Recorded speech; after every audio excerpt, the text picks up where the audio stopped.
Lorsque l'on parle de Minato, le Yondaime Hokage, on a souvent tendance à le réduire uniquement au rôle de père de notre protagoniste. Pourtant, sa puissance dans la série Naruto a toujours été classée parmi les plus grandes et même aujourd'hui, on continue de découvrir de nouvelles choses à son sujet, alimentant de nombreuses spéculations. Pas de panique, car aujourd'hui nous allons plonger dans l'histoire de ce personnage légendaire, craint à lui seul par des nations entières. Mais avant de commencer, je vous invite à liker un maximum cette vidéo et à vous abonner pour me soutenir. Merci et place à la vidéo. Minato est présenté comme quelqu'un de doux, très gentil et honnête. Il est dit comme le plus grand et le plus talentueux Hokage de l'histoire. Son maître Jiraiya, lors d'une discussion avec Tsunade, dit d'ailleurs que Minato n'avait peur de rien et que sa détermination à réussir était la plus féroce et la plus grande qu'il n'ait jamais vue. Qualité dont Naruto, son fils, héritera. Contrairement à Naruto, Minato était une personne très calme et savait prendre des décisions très rapidement, notamment lors de situations de crise. Il savait que sa réputation inspirait la terreur auprès de ses ennemis, mais malgré cela, il avait un grand respect pour eux, chose qui sera réciproque pour certains de ses ennemis de l'époque, comme le 4e Raikage ou Bi. Commençons avec ce pourquoi il est le plus connu, sa vitesse. C'est à cet égard que Minato est pratiquement le numéro 1 incontesté de la série, du moins jusqu'à l'introduction des personnages Rikudo. Ce qu'on nous dit des compétences de Shinobi de Minato au cours de la série est assez incohérent et peut-être un peu difficile à interpréter, mais une chose sur laquelle tous les personnages qui le mentionnent semblent s'accorder, c'est que Minato est rapide. Et pas juste rapide, l'un des ninjas les plus rapides ayant jamais vécu.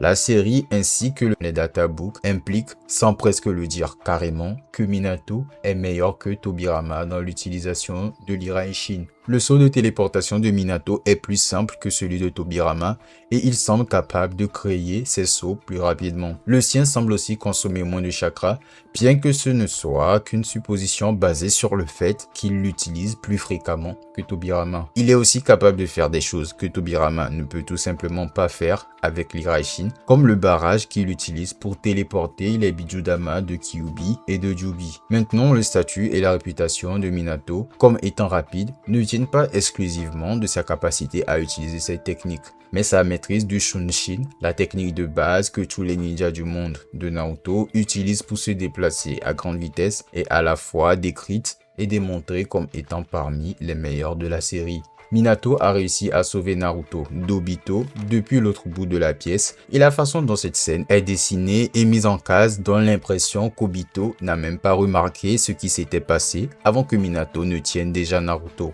Minato est aussi le premier des Hokage à arriver sur le champ de bataille face à Madara, Obito et Jubi. L'idée qu'il ait pu faire cela par sa seule vitesse brute est démontrée presque immédiatement après. D'abord par Hiruzen qui attire l'attention sur la vitesse de Minato et ensuite par Tobirama qui admet que son Shunshin est inférieur à celui de Minato. La vitesse de réaction et de combat de Minato est aussi proche, si ce n'est au sommet des personnages Rikudo, ce qui est l'une des choses qui rend sa capacité à se téléporter si redoutable. Il semble avoir un bon niveau de perception spatiale à tout moment. Il est donc capable d'agir avec une précision et une agilité remarquables immédiatement avant et après sa téléportation. Pendant son combat contre Ei et Bi lors de la 3e Grande Guerre Ninja, il ne fait pas que se téléporter hors de danger. Au cas où vous auriez oublié, dans un instant très bref, il lance un kunai qu'il tenait au-dessus de Ei, se téléporte vers un kunai différent qu'il avait lancé au début du combat, retourne au kunai qu'il vient de lancer, puis réagit à une attaque surprise de Bi, coupe en deux un tentacule de Hashibi et plante un saut d'Iraishin sur ce qui reste du tentacule, le tout avant que Ei ou Bi ne puisse faire quoi que ce soit contre lui. Bien que je sois sûr que Ei est devenu plus rapide dans les 21 ans entre son combat contre Minato et son combat contre Naruto, la série le présente comme si elle essayait de comparer la vitesse de Naruto à celle de Minato tout autant qu'à celle de Ei. Et le truc, c'est que non seulement Naruto n'a rien fait d'extra ou d'impressionnant comme Minato en lançant son kunai puis en se téléportant et tout ça, mais c'était aussi le Minato d'avant qu'il ne devienne Hokage. Minato est aussi la seule personne à avoir contourné le Kamui par la seule vitesse. D'autres personnages ont réussi à toucher Obito, mais aucune de ces personnes n'a pu bouger aussi vite pour qu'Obito ne puisse utiliser le Kamui à temps. La meilleure démonstration de sa vitesse de réaction, cependant, fut après que Guy ait ouvert la 8e porte et ait commencé à combattre Jubidara. Minato s'est téléporté entre les deux, a bloqué les sphères de vérité de Madara et s'est téléporté hors du chemin avant que Guy ne lui rentre dedans. Quand il a commencé à utiliser le mode KCM, c'était pour aider les 3 autres Hokage à créer une barrière pour piéger Jubi. Initialement, il a laissé son vrai corps là-bas pendant que son clone combattait Obito. Son clone était évidemment plus faible que son vrai corps et Tobirama a dit quelque chose à propos du Hiraishin des clones étant plus lent que le Hiraishin normal. Au moment où son vrai corps est entré dans la bataille, il avait découvert qu'Obito était l'homme au masque qui avait attaqué Konoha il y a 17 ans et cela l'a mentalement dévasté. Si vous relisez ou revisionnez le combat, il est assez clair que pendant un bon moment après cela, Minato n'est pas totalement présent. Le 4e databook a même une déclaration à ce sujet exactement. En fait, il dit que Naruto, je cite, remonte le moral de Minato qui était dans un état de stupeur. Et avec un langage comme ça, je pense qu'il est assez clair que le databook implique que l'état mental de Minato était si mauvais qu'il affectait sa capacité à se battre. La moitié de Kyuubi de Minato semble même le remarquer au milieu du combat. Il a pris Minato à part et lui a dit qu'il devait se détendre parce que la mort de Kushina, cette histoire avec Obito, ce n'était pas de sa faute. À cause de cela, vous avez des moments comme celui où Tobirama est capable de sauver Minato, de se faire exploser par une des sphères de vérité d'Obito, malgré le fait que, juste quelques chapitres avant cela, Tobirama avait dit que Minato était plus rapide que lui.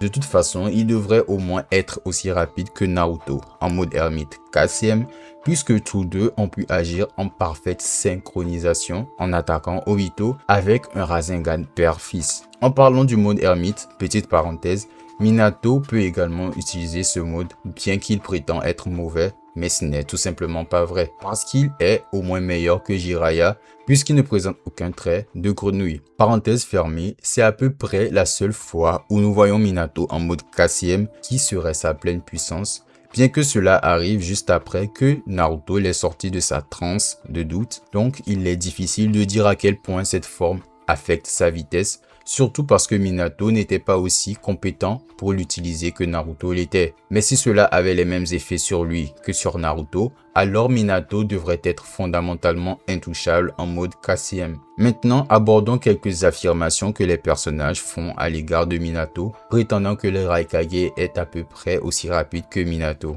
Cette idée vient principalement de 2 déclarations. Une de Si, pendant le conseil des 5 Kage, où il dit que la transmission nerveuse et la vitesse de réaction de Ei sont en égalité avec l'éclair jaune de Konoha, et une déclaration du databook qui dit que la vitesse de Ei est, je cite, non inférieure à l'éclair jaune. Pour la première, Si a tout simplement tort. Si vous regardez son âge donné dans les databooks et que vous le comparez à la timeline de Naruto, vous trouverez que Si était un petit enfant pendant la 3e grande guerre ninja. Il n'y a juste aucun moyen qu'il sache à quelle vitesse Minato était réellement. Et ce qui rend cela encore plus étrange, c'est qu'il complimente les membres de Taka, spécifiquement Sasuke, pour être capable de combattre le Raikage malgré ses prétendues vitesses de réaction de niveau Minato. Mais plus tard dans l'histoire, Ei ne mentionne jamais Sasuke. Rappelez-vous que c'est le même gars qui a pris son bras avec un Amaterasu. Mais Ei n'a rien à dire sur à quel point il respectait Sasuke ou quoi que ce soit dans le genre. Quand il parle à Naruto de Minato, cependant, c'est une histoire complètement différente. En ce qui concerne les capacités de Minato, le Raikage n'a que des éloges pour lui. Il dit carrément qu'il en est venu à croire que personne ne pourrait vaincre Minato, qu'il n'y aurait jamais un shinobi qui viendrait le surpasser, et dit aussi que depuis la mort de Minato, lui, en tant que Ei, a été le shinobi le plus rapide du monde. Mais il fait clairement cette distinction, ce qui sert aussi à discréditer la déclaration du databook sur la vitesse de Ei étant non inférieure à l'éclair jaune. Mais pour être juste, celle-ci est un peu plus crédible parce que cela pourrait juste signifier que le Ei dans cette version de Raikage est plus rapide que la version jeunesse de Minato qu'il a combattu pendant la 3e grande guerre ninja. C'est encore douteux parce qu'après que Naruto esquive son attaque en étant plus rapide que lui, Ei le compare à un Minato jeune, pas au Minato Hokage. Il repense à son premier combat contre Minato pendant la troisième grande guerre ninja. Mais pour la deuxième déclaration, celle qui vient du databook, celle-là pourrait être vraie. Mais si c'est le cas, ça ne parle définitivement pas du Minato Hokage. Donc pour conclure la section sur la vitesse, il n'y a aucune raison de supposer que Minato n'est pas le personnage non Rikudo le plus rapide de la série. Son Shunshin est montré comme étant supérieur à celui de tous les autres Kage, incluant Hashirama, qui a combattu Madara, qui était impressionné par une attaque de Naruto en mode KCM. Il s'est fait embarrasser assez sévèrement par Jubi Madara, mais il est toujours capable d'observer et de réagir avec précision à des attaques de niveau Rikudo en mode KCM. Maintenant que le one-shot sur Minato est sorti, nous avons à la fois une nouvelle déclaration et un nouveau feat assez majeur sur lesquels travailler. Minato est capable de surpasser un Bijudama de Kyuubi avec son Rasengan. Ce n'était pas un échange équilibré ou quoi que ce soit, vous pouvez voir que Minato fonce sur Kurama et que Kurama est repoussé. Gardez à l'esprit que c'était un Minato adolescent qui a fait ça. C'est arrivé bien avant qu'on ne lui confie sa propre équipe, ce qui est lui-même arrivé bien avant qu'il ne devienne Hokage. Bien sûr, il y a quelque chose que je devrais clarifier.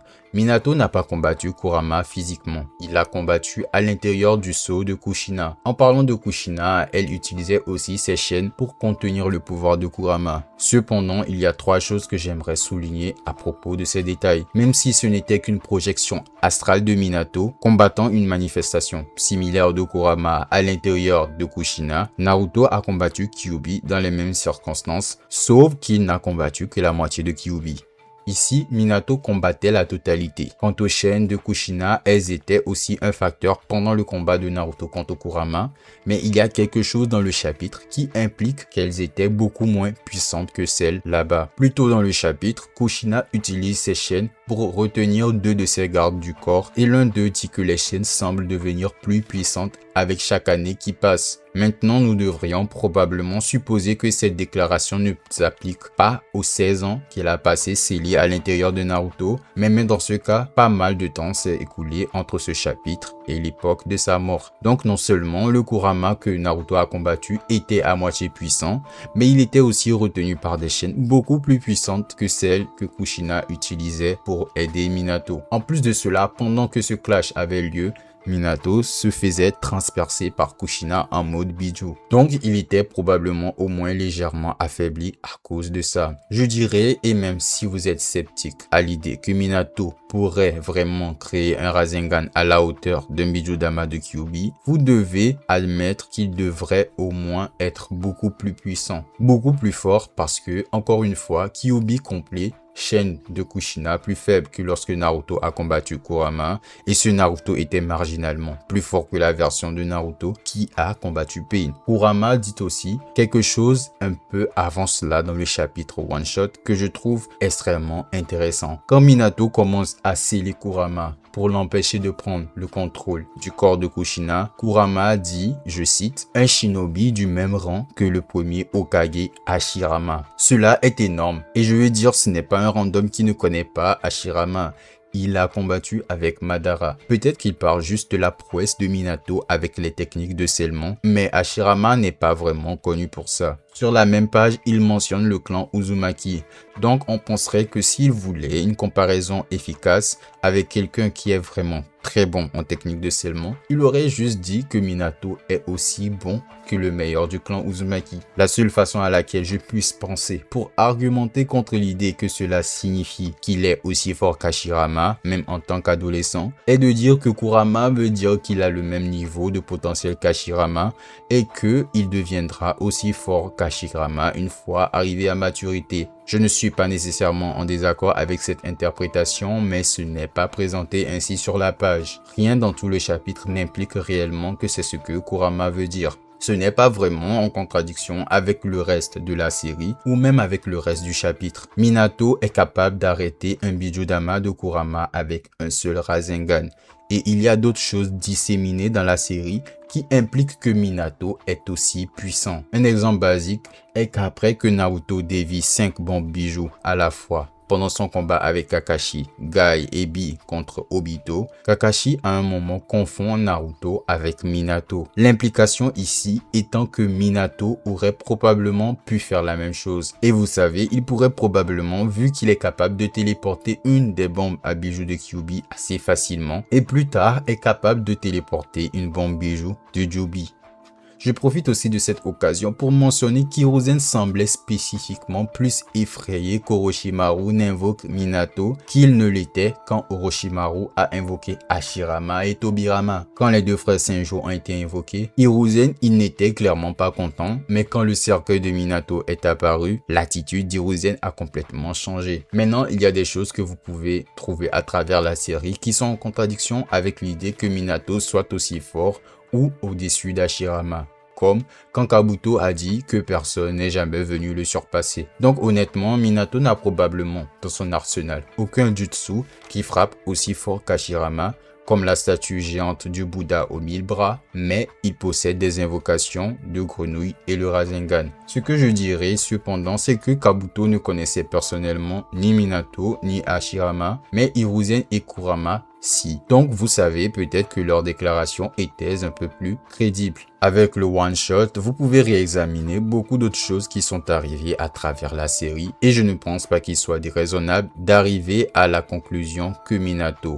mis à part les personnages, Rikudo est l'un des personnages qui frappe le plus dur de la série. J'ai assez parlé de la vitesse de Minato, mais sans vous mentir, il y avait matière à dire. À présent, je vais parler des compétences de Minato en Genjutsu ou Taijutsu, bien qu'il n'a aucun feat notable dans ces catégories. Cela dit, la compétence de Minato à cet égard est exceptionnelle. Je ne pense pas qu'il se démarque parmi les 4 premiers Hokage en ce qui concerne le ninjutsu, puisqu'ils étaient tous assez compétents d'une manière ou d'une autre, mais ce que je dirais, c'est qu'il dépasse définitivement la barre fixée. Selon le 4e databook, il peut utiliser les styles feu, vent et foudre. Mais il ne semble pas préférer les utiliser parce que nous ne le voyons jamais le faire. Malgré le fait que nous ne le voyons jamais utiliser aucun changement de nature de chakra, il a une panoplie de ninjutsu assez variée. Il est un utilisateur compétent des clones de l'ombre et a appris à invoquer les crapauds du mont Myoboku, incluant Gamabunta. Il a aussi créé le Rasengan et maîtrisé l'Hiraishin. Cependant, le domaine dans lequel Minato se démarque, c'est sa compétence avec le Fuinjutsu ou technique de scellement. C'est là que Minato excelle vraiment. À mon avis, même comparé aux autres Hokage, Minato est probablement le meilleur utilisateur de scellement de toute la série, si on se base sur ce qui est montré. Il est un maître du Hiraishin, capable d'améliorer la technique encore plus que même Tobirama ne pouvait le faire. Même adolescent, sa compétence avec les techniques de scellement était suffisante pour impressionner Kurama. Il est tout juste capable de faire des trucs vraiment fous. Sans préparation ou quoi que ce soit, il a été capable de juste toucher le sceau de Kyuubi de Kushina, puis de se projeter à l'intérieur pour combattre Kurama et l'empêcher de prendre le contrôle. Ce qu'il a fait avec Naruto et Kyuubi spécifiquement est du jamais vu. Il a été capable de le diviser en deux, sceller une moitié en lui-même, une autre dans Naruto et dans le même processus, sceller une portion de sa conscience et de Kushina dans Naruto avec Kyuubi, puis aussi programmer le même sceau pour s'affaiblir régulièrement avec le temps, causant de plus en plus de fuites de chakra de Kurama pour que Naruto puisse y accéder plus facilement. Le sceau qu'il a utilisé sur Obito lui a permis de retirer Kyuubi du contrôle d'Obito et il a pu la poser sur Obito juste en le touchant. Il connaissait aussi une technique que même Orochimaru ne connaissait pas, qui était le sceau du dieu de la mort. Donc encore une fois, comme je l'ai dit, en termes de technique de scellement, Minato est le GOAT, probablement le meilleur de la série. Comment parler de la puissance de Minato sans donner quelques exemples de sa prouesse intellectuelle et tactique? Jusqu'à ce qu'Itachi passe les examens de sélection, Minato détenait le record du score le plus élevé à l'examen écrit de tout Konoha et Itachi n'a pas battu ce record. Il a eu la 2e place juste derrière Minato. Minato a aussi vu Kakashi utiliser le Chidori une fois et a été capable d'identifier exactement ce qui n'allait pas avec plus tard. Et plus impressionnant, après avoir interagi avec Obito pendant genre quelques secondes, il a été capable de comprendre l'essentiel du fonctionnement du Kamui et de plus, comment le battre. Il a aussi, quasi seul, conçu un plan que Kakashi, Gaara et Lee ont tous mis en œuvre pour aider Guy à combattre Jubi Madara. Minato n'était pas simplement le père de Naruto, il était une légende à lui seul. Connu pour sa vitesse hors norme et sa grande intelligence, il reste l'un des plus grands ninjas de l'histoire de Naruto, respecté et redouté par des nations entières. Et vous, que pensez-vous de cette vidéo? Et à quel rang mettriez-vous Minato parmi les Hokage? Partagez vos avis dans les commentaires. Et si vous avez aimé cette vidéo, alors je vous invite à la liker, à vous abonner et à activer la cloche de notification pour ne rien rater. Sur ce, je vous dis à la prochaine. Peace.